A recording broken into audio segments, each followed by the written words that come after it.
Hollywood পরিচালক Spielberg তার পরিচালিত সিনেমা জুরাসিক পার্ক। এই সিনেমাটি আমাদের প্রত্যেকেরই খুব প্রিয় সিনেমা। কিন্তু আপনি কি জানেন এই সিনেমাটি একজন ভারতীয় অভিনেত্রীকে অফার করা হয়েছিল? হ্যাঁ, ঠিকই শুনেছেন। এই সিনেমার মায়ের চরিত্রের জন্য একজন ভারতীয় সিনেমার অভিনেত্রীকে স্পিলবার্গ অফার করেছিলেন। তিনি কে? আজ বলবো সেই গল্প।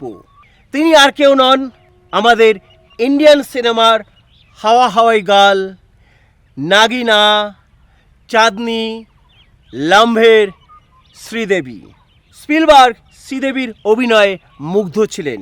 স্পিলবার্গ ইয়াশ চোপড়ার চাঁদনি, লাম্ভে দেখেছিলেন এবং দেখে শ্রীদেবীর অভিনয়ে এত মুগ্ধ ছিলেন যে তিনি জুরাসিক পার্ক সিনেমায় তাকে অফার করেন। কিন্তু এবারে আপনারা বলবেন, কোথায়? আমরা তো জুরাসিক পার্ক এতবার দেখেছি, কোথায় শ্রীদেবীকে তো আমরা দেখিনি। এবার বলবো সেই গল্প। শ্রীদেবীকে এই সিনেমায় যখন অফার করা হয় তখন ভারতীয় অর্থাৎ বলিউড সিনেমার অনেক ছবির হাতে তাই তিনি এই হলিউড সিনেমাটিকে না করে দেন। অর্থাৎ অনেকগুলো হিন্দি সিনেমা তার করা হবে না, তাকে 5 বছর গিয়ে হলিউডে থাকতে হবে।